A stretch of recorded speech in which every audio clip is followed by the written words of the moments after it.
Just recently, I saw a little girl, Kayla. Kayla's family was very stressed out and very upset because Kayla had went out on her bike. She was told not to go out without her sporting her equipment, her protective gear, and she went out and stumbled over her bike and hit her front tooth.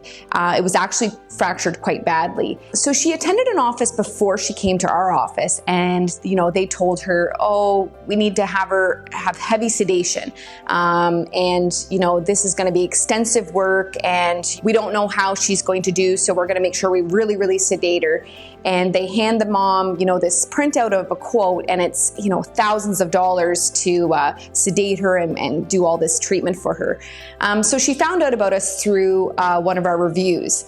So she read a raving review, and so she decided to give us a chance and let us do a second opinion for her. So we did the second opinion, and I come to find out that Kayla's actually not super anxious of the dentist. The anxiety was actually created from the mom because the mom was anxious about what she was being told about the extensive work and the amount that it was going to cost, and that deep sedation should be required, because that's the best way to deal with kids, is sedate them and get this traumatic work done with sedation.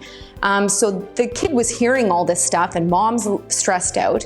And so after I meet the kid, I realized that the kid actually doesn't really have a lot of dental anxiety. It was mostly just from hearing all this stuff from mom. So I spent probably a good 20, 30 minutes.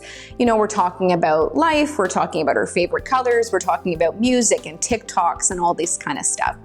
And then she starts opening up, and I realized that she has a tiny bit of anxiety, but it's very minimal.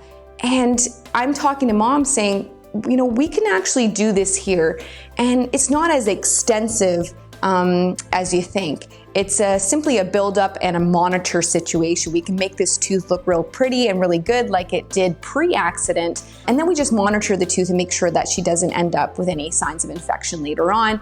And so mom's like, well, that's great, and what's the sedation gonna cost? And I'm like, normally I try these things without sedation and see how the kid does. And she did very well. She didn't have any nitrous gas. She didn't have any heavy sedation.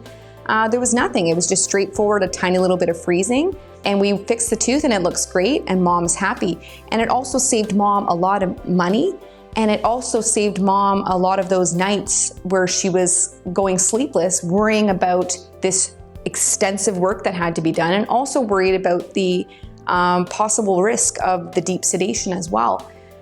So she just thought and assumed that, you have to see a specialist, or you have to have this work done under deep sedation. Not all cases work out like that, but the majority of the kids that I see are handled very easily and efficiently and quickly. And it doesn't have to be an extensive traumatic situation. And it doesn't have to be financially burdening as well. So that was one of our great success cases. And I'll see Kayla in about a month or so just to follow up and make sure that everything's great.